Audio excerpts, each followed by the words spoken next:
Itoophiyaan hidha guddicha laga Abbayyaa irratti waggoota 14 ijaaraa turte xumuruun boru eebbisiisti.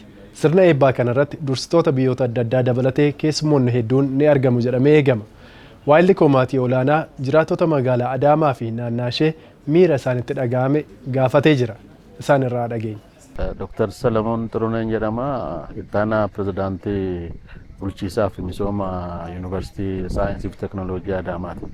Kana akkamitti akka ibsinu na rakkisa. Gammachuudha kan jenne gammachuu duwwaa miti. Gammachuudha olitti gaa maaliin jenne akka ibsinu joy jennu kana otoo hin beeku malee. Maaliif sababa adda addaatiif tokko kun humna ofiitiin beekumsa ofiitiin qarshii ofiitiin seenaa jijjiiruu akka dandeenyu kan itti agarsiisnedha. Lammaffaa immoo dhaloonni amma jiru kun dhaloota darbe isa hojjette seenaa duwwaa faarsaa jiraachuu tun ta'in ofiis seenaa haaraa hojjechuu akka danda'u.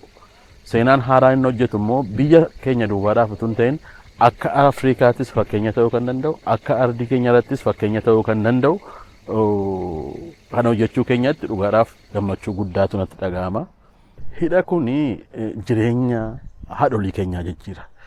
Jireenya haadholii keenyaa kan harrii jabal'eessaa jiru, kan rakkina gadadoo adda addaa keessa jiraataa turani. Tokkoffaa ibsaan nu achirraa argannu numa mataa keenya fayyaduudhaan jireenya jaraa kana jijjiiruu ni danda'a. Lammaffaa immoo ibsaa sanarraa qarshiin nu argannu hidhaawwan haaraa kan biraallee buusuudhaan badhaadhina biyyattii dinagdee guddina dinagdee biyyattii kana gara ajaa'ibsiisaatti jijjiiruu waan danda'u waan ta'eef kanarraa baay'ee eegna. Sooshalii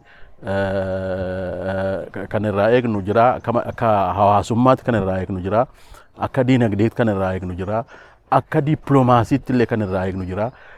Akka nageenyaatti illee kanarraa eegnu jira. Biyyatti illee akka meeshaa humna waraanaa tokkotti fudhachuu dandeenya. Biyya keenya kan eeguu danda'u jennee. Maaliif biyyi dinagdeedhaan guddatte akka salphaatti namni eenyutti roorrisu hin jiru waan ta'eef baay'eedha zarfa bizuusa jennu kana multi directional kan ta'edha kan irraa eegnu.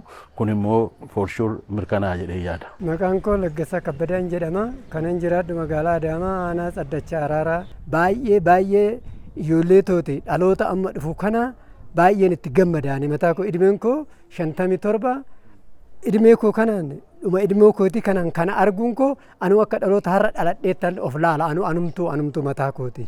Lammaffaa ijoolleen toommoo kunoo barataadhaa barachaa jiranii qabeenyas qabaachuu baadhu harka qalleeyyiidha. Ijoolleen tooti baay'ee dasneedha itti gammadanii hin gammadamanii. TVdha argeen beeku ani televizyinaa argeen beeku amma zamana kana ijoolleetti yaane kanneen maabiraatiidhaan hin beeknu amma ifatti baane ifa guddaa baay'eetti gammadaan haaromsa hojjetamu baay'eetti gammada. Maqaan koo Bizunesh Tarrafaan jedhama. Kanan jiraadhu magaalaa Adaamaa kutaa magaalaa Boolee aanaa Tsaddachaa Araaraati.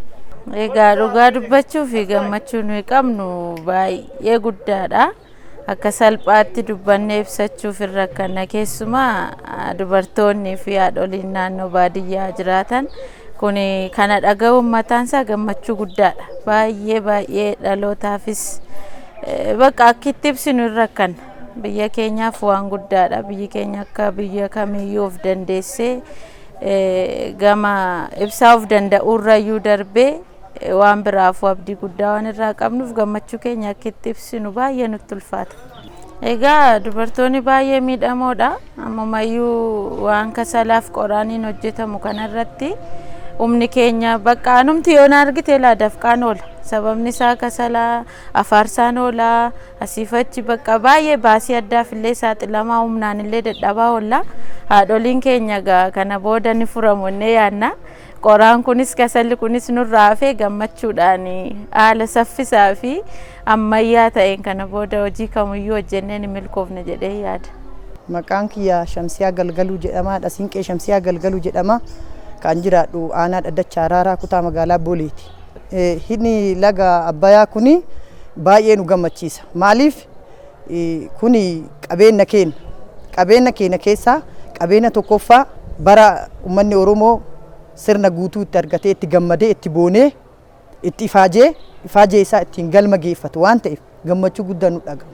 Dhalootaa fi biyyaaf guddina fida. Guddinni inni fidu waan baay'ee fayyadamaa jirra achirraa ammas wanti bishaaniinis elektiriikaanis faayidaan guddaan akka nu dhufu mana manatti akka fayyadaman akka galii baay'ee illee isarraa galee Itoophiyaan hiyyummaarraa gara qabeenyaatti abbaa qabeenyummaatti ceetu asumarraa ni mul'ata jechuudha. Baay'ee gammachuu guddaa qaba gara kiyyaa maaliif akka haadha tokkootitti mana ni ijaaru tokko jalqabe yoo xumura ofii kiyyaa ni gammada. Biyyi gammada jechuun an gammade jechuudha haadha Oromoo takka ta'e. Maqaan koo Kubaa Daffaaruu Nadhiin jedhama jiraataa magaalaa Adaamaati. Baga gammannee uummanni Itoophiyaa marti lammiin Itoophiyaa marti kamiyyuu sabaan amantaadhaan osoo siyaasaan osoo waliin qoodin hundi keenya baga gammannee. Hidhi kun immoo guddina biyya kanaa keessatti guddina uummata kanaa keessatti daraan waan hedduu fidee waan dhufuuf waan baay'eedha kanan irraa eegu. Wannan baay'ee irraa eegu keessa tokko yeroo gabaabaa keessatti biyyi keenya sadarkaa qabeenyatiin yookaan sadarkaa akka Afrikaattis ta'ee akka biyyaatti biyyi keenya sadarkaalee akkasii keessa akka galtu kan taasisu jedheetiin eega.